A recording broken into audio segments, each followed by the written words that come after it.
You're listening to the CyberWire Network, powered by N2K.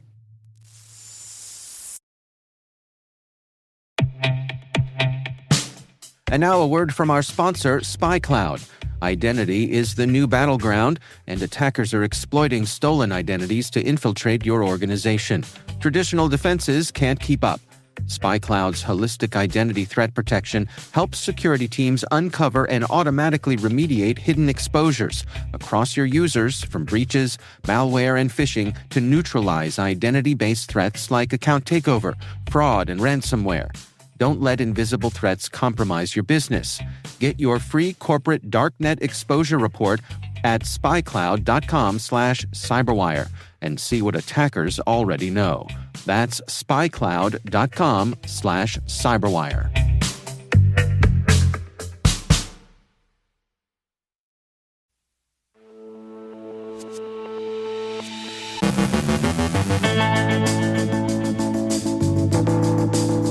Researchers uncover a major privacy violation involving tracking scripts from Meta and Yandex. A compliance automation firm discloses a data breach. PumaBot stalks vulnerable IoT devices. The Ramnit banking trojan gets repurposed for ICS intrusions. The North Face suffers a credential stuffing attack. Kaspersky says the Black Owl team is a cyber threat to Russia. CISA releases ICS advisories. An Indian grocery delivery startup suffers a devastating data wiping attack. The UK welcomes their new Cyber and Electromagnetic command. Our guest is Rohan Pinto, CEO of One Cosmos, discussing the implications of AI deepfakes for biometric security.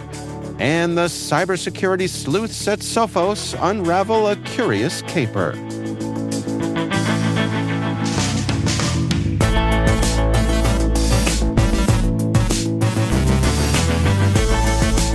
It's Wednesday, June 4th, 2025. I'm Dave Bittner, and this is your CyberWire Intel Briefing.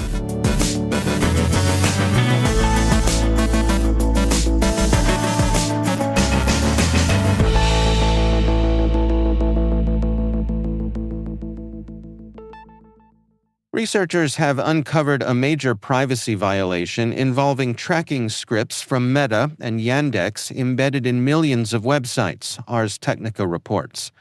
These scripts exploit legitimate browser features to link web activity with identities in Android apps like Facebook, Instagram, and Yandex. This bypasses Android's security model and browser privacy protections, effectively breaking the sandbox that separates web and app data.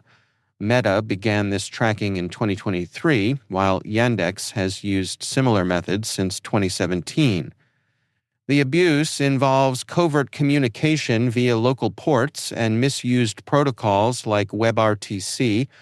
Although Meta and Yandex claim no sensitive data is collected, the technique de-anonymizes users, even in private browsing. Chrome, DuckDuckGo, Brave, and Vivaldi have introduced partial fixes, but researchers warn these are temporary. They urge platform-level reforms to control local port access and enhance transparency. Google says they're investigating, and both Meta and Yandex say they've paused the feature. However, the issue does underscore ongoing risks in how mobile ecosystems handle privacy and app browser interactions. Vanta, a compliance automation firm, disclosed a data breach incident affecting fewer than 4% of its customers, although potentially impacting hundreds of organizations. The breach stemmed from a product code change that broke data isolation in Vanta's multi-tenant platform, leading to cross-customer data leakage. As a result, a subset of data from under 20% of third-party integrations was exposed and shared bidirectionally between accounts. Leaked information included employee names, roles, security configurations, MFA usage, and integration details. While the number of affected individuals remains undisclosed, Vanta confirmed all impacted customers have been notified. The issue was identified on May 26th, with full remediation expected today. Vanta supports compliance with frameworks like SOC 2, ISO 27001, HIPAA, and GDPR, making the incident especially sensitive for its security-conscious clientele. Researchers at Polyswarm have uncovered a stealthy new Linux-based botnet called PumaBot, targeting vulnerable IoT devices, especially surveillance systems. Written in Go, PumaBot differs from typical malware by using curated IP lists from command and control servers instead of scanning the internet broadly. This targeted approach helps it avoid detection. PumaBot brute forces SSH credentials to gain access, with a particular focus on devices from Pumatronics, a surveillance equipment maker. Once inside, it establishes persistence by disguising itself as legitimate services like Redis or MySQL and embeds into system directories to survive reboots. Its main goal is cryptocurrency mining, executing tools like XMRig to generate illicit profits. The malware also gathers system data and sends it back to attackers who maintain inventories of infected devices.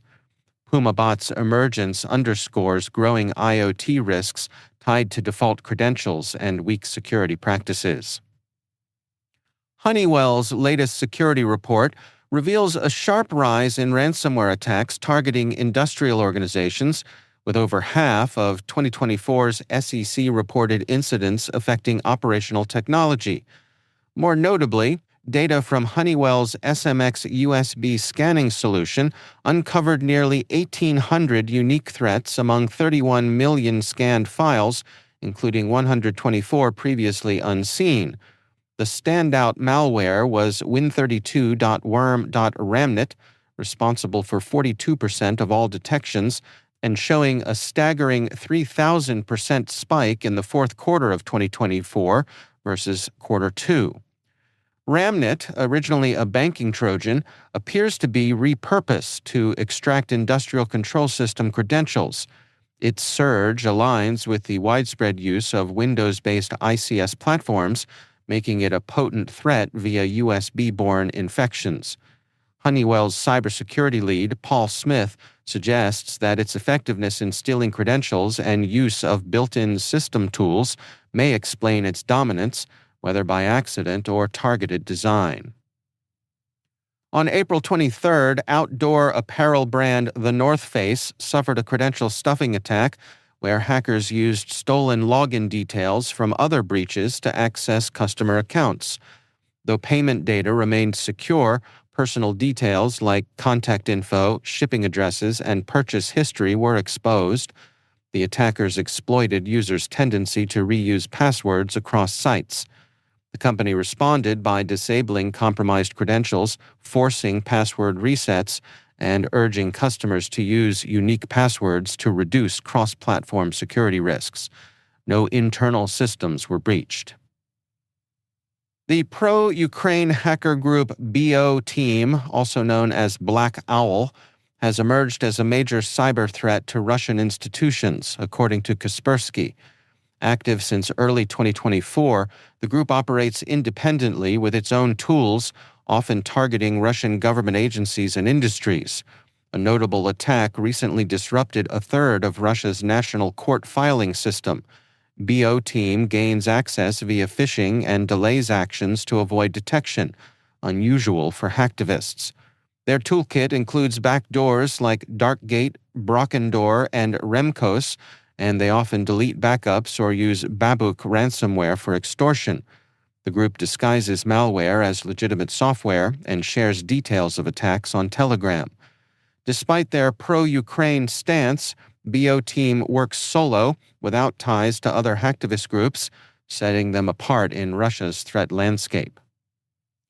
CISA issued critical advisories for severe vulnerabilities in Schneider Electric and Mitsubishi Electric industrial products, threatening critical infrastructure like energy and manufacturing. The most serious flaw, with a CVSS of 9.3, affects Schneider's now unsupported home automation devices, enabling remote code execution via buffer overflow.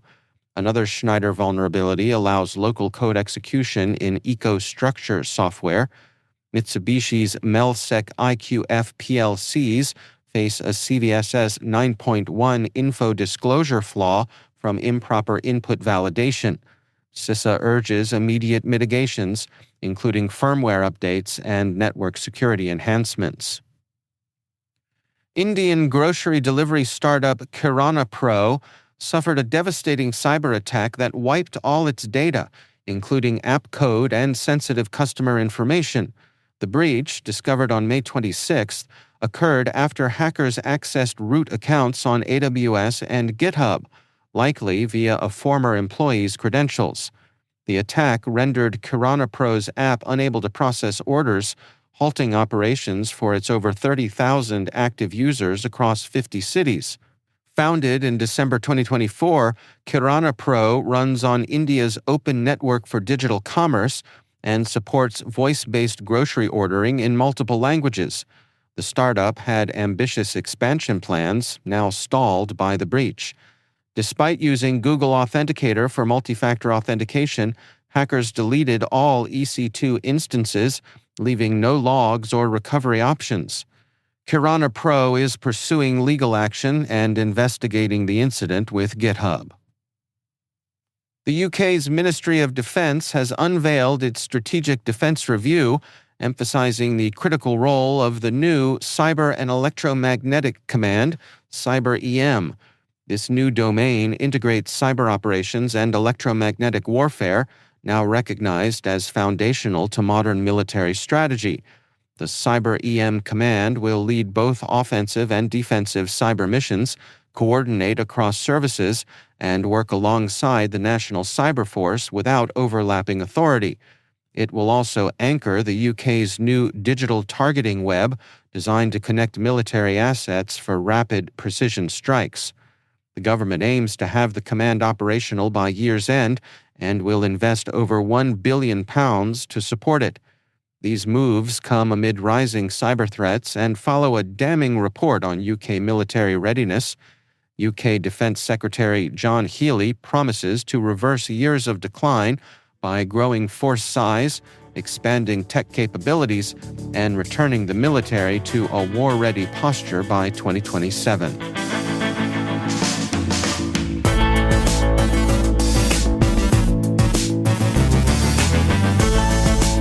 Coming up after the break, my conversation with Rohan Pinto, CTO of OneCosmos. We're discussing the implications of AI deepfakes for biometric security. And the cybersecurity sleuths at Sophos unravel a curious caper. Stay with us.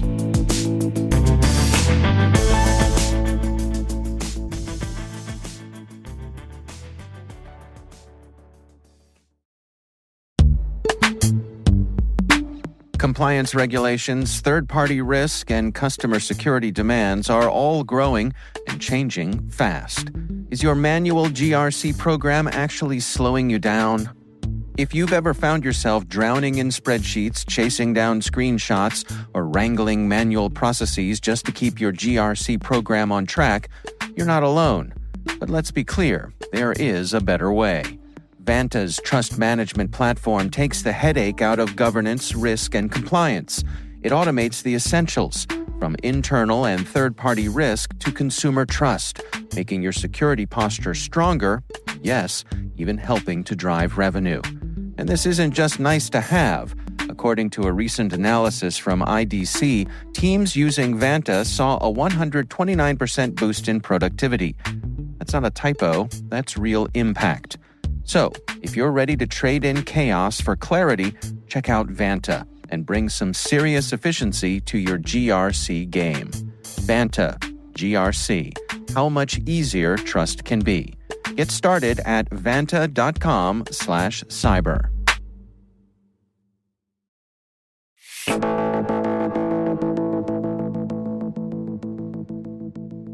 Rohan Pinto is CTO of OneCosmos. I recently caught up with him to discuss implications of AI deepfakes for biometric security.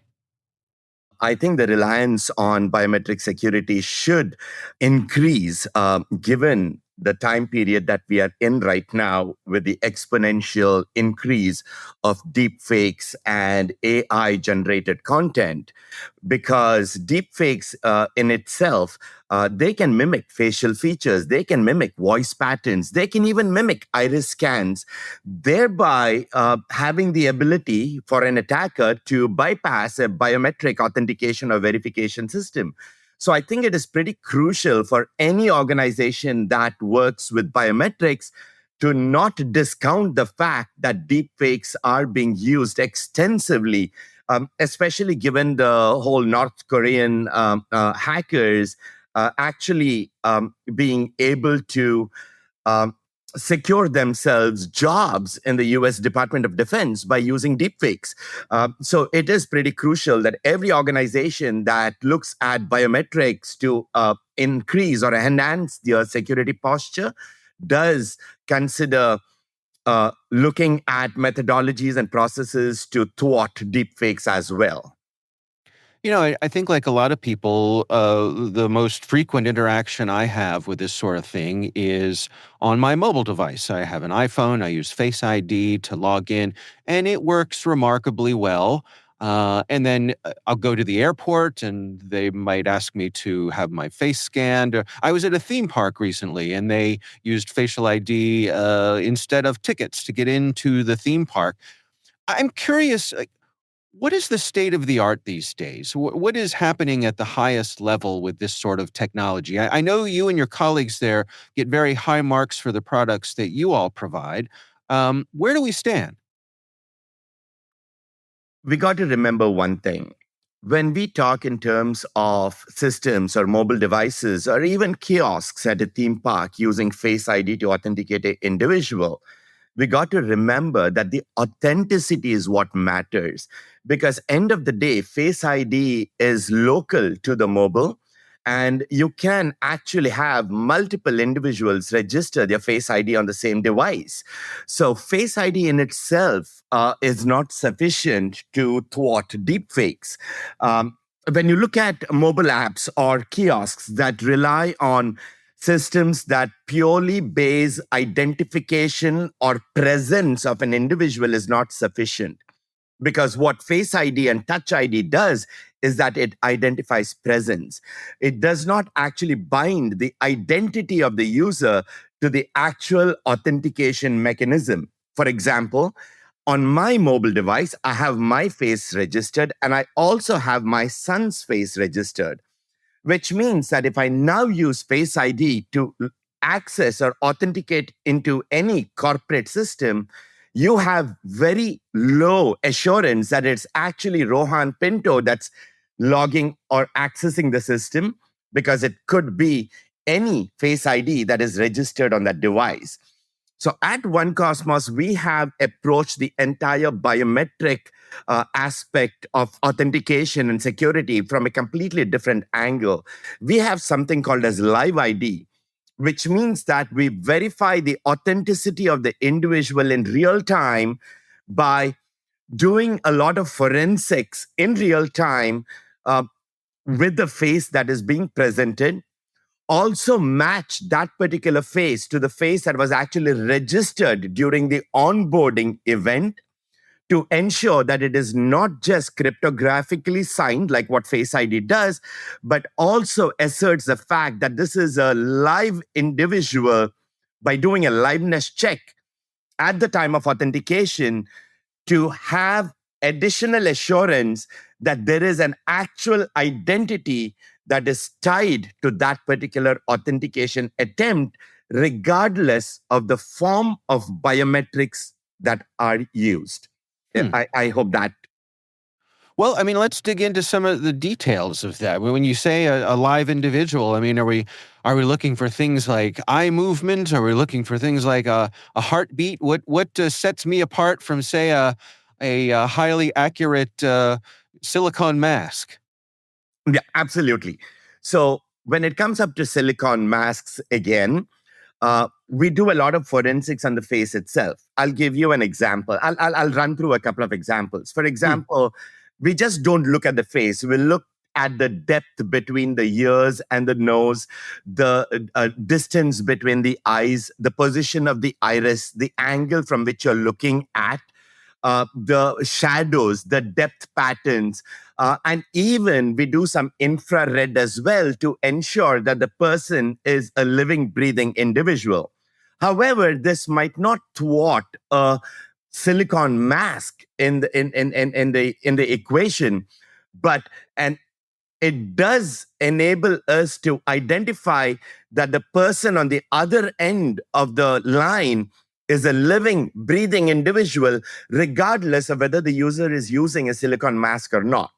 Now, that combined with other passive detection techniques to analyze whether it is a deep fake, whether there is noise in the equation, whether there is granularity in the clarity of the image that is being captured, whether the camera being used is a default camera of the device or is being overridden by a third-party video streaming service. A combination of a multitude of these elements enable us to have a very high level of accuracy when it comes up to identifying the individual. Well, and it sounds like, I think you captured one of the key points here, and perhaps it's a point of misunderstanding for a lot of folks, which is that this is a multi-layered thing, right? It's not just the biometrics. There are many other factors that you and the other folks who do this kind of thing rely on. Absolutely. It's a combination of biometric factors, and it could also include behavioral analytics. And what I mean by behavioral analytics is that, let's say the user is authenticating into a system, he's typing in his user ID and password. And once he authenticates into the system, the user performs certain actions. So we also have the ability to detect the user's behavioral patterns, typing patterns, voice and face, and a combination of them increases our accuracy level to reduces the success rate of spoofing attempts. How do you make sure that you're not introducing undue friction with these sorts of systems? Yes, that's a very interesting question, because when it comes up to the friction, it's one of the elements that could actually thwart a user from using biometrics. So we try to make it as simple as possible when it comes up to user experience. And we have a lot of focus within our organization on enhancing the user experience. So we do not want the user to go through a multitude of steps to prove who he or she claims to be. We want the user to be able to authenticate using Face ID like what they always do, except that the camera being launched for Face ID is not the default device camera, but actually the camera that gets triggered from within our mobile application itself. So from a user experience perspective, the user does exactly what the user does on a day-to-day basis, which is look at his phone and log in. But what we do additionally with that 2-second or a 1-second video that is captured, or a sequence of frames from the images that are captured, the keystrokes that are captured, the voice analytics that are captured and sent to our analysis engine to give us real-time results, is all transparent to the user experience. So from a user experience perspective, all the user does is picks up his phone. The mobile app would tell the user to smile, maybe look left or look right, or maybe even blink. A few simplistic actions that do not confuse the user. And the complexity is all on the passive scanning side, on the server side. What are your recommendations for organizations that are looking into this sort of thing? How do they decide how to align the degree of complexity here versus their own appetite for risk? Yeah, so risk is another important factor out here, right? Because various organizations have got various risk thresholds that they would like to adhere to. So let's factor in risk in addition to the kind of tool sets that an organization would need to use. Now, either an organization can go out and use tool sets provided by valid third parties or third-party organizations, be it Microsoft or Google or Apple by themselves, or even third parties like Plaid or even Twilio offer services that do liveness detection as such. But One Cosmos per se, we offer the entirety as a singular platform that the customer can use, where the customer can choose to use things like liveness detection, micro expression analysis. They could evolve alongside a lot of sophisticated generative models that we use for deepfake detection as well. So the integration of the security aspect of an organization's infrastructure could be as simple as making an API call over to us.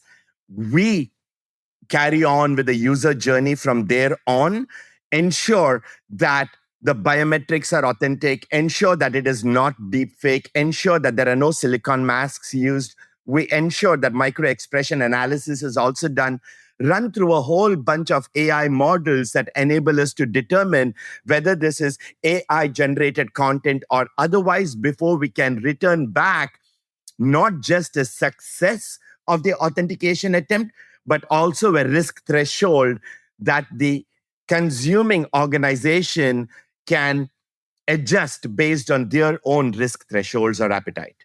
I see. All right. Well, Rohan, I think I have everything I need for our story here. Is there anything I missed? Anything I haven't asked you that you think it's important to share? Well, I think one of the most important things that everybody talks about is what are the mitigation strategies for deepfake detection or for using deepfakes. So one thing that what I tell everybody is that you got to ensure that liveness detection is enabled and not rely on a static biometric authentication mechanism just like Face ID, because Face ID does liveness detection on the edge, and you would need to do a combination of both liveness detection on the edge as well as on the server side. Additionally, add behavioral analytics onto it, which is keystrokes or gate or traditional biometric verification systems as well. And on top of it, also ensure that you've got data governance rules in place so that you're using products and technologies that are based on standards and not something that's just available off of the internet. That's Rohan Pinto, CTO of One Cosmos.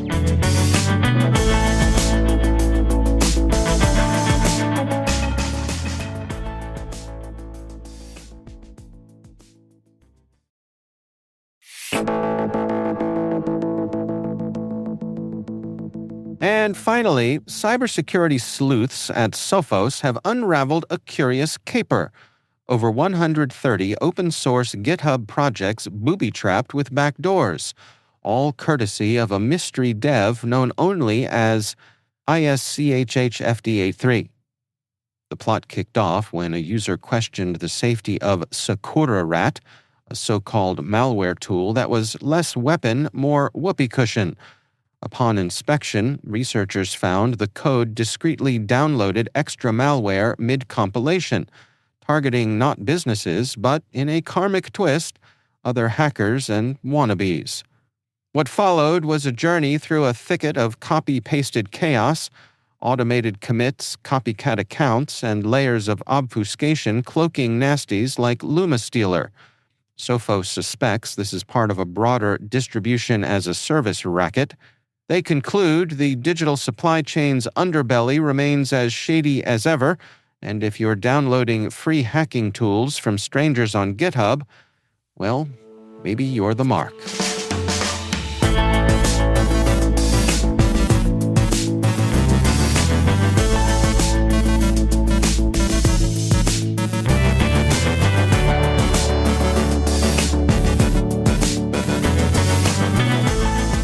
And that's the CyberWire. We'd love to hear from you. We're conducting our annual audience survey to learn more about our listeners. We're collecting your insights until the end of August. There's a link in the show notes. Please do check it out. N2K's senior producer is Alice Carruth. Our CyberWire producer is Liz Stokes. We're mixed by Trey Hester with original music and sound design by Elliot Peltzman. Our executive producer is Jennifer Iben. Peter Kilpie is our publisher, and I'm Dave Bittner. Thanks for listening. We'll see you back here tomorrow.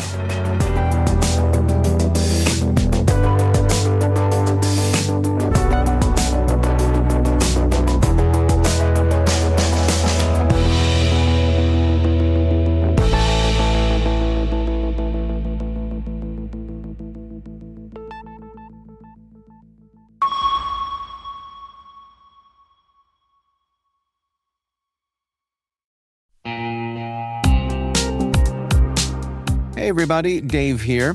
I've talked about Delete Me before, and I'm still using it because it still works. It's been a few months now, and I'm just as impressed today as I was when I signed up. Delete Me keeps finding and removing my personal information from data broker sites, and they keep me updated with detailed reports, so I know exactly what's been taken down. I'm genuinely relieved knowing my privacy isn't something I have to worry about every day. The Delete Me team handles everything. It's the set it and forget it peace of mind. And it's not just for individuals. Delete Me also offers solutions for businesses, helping companies protect their employees' personal information and reduce exposure to social engineering and phishing threats. And right now, our listeners get a special deal, 20% off your Delete Me plan. Just go to joindeleteme.com/N2K and use promo code N2K at checkout. That's joindeleteme.com/N2K, code N2K.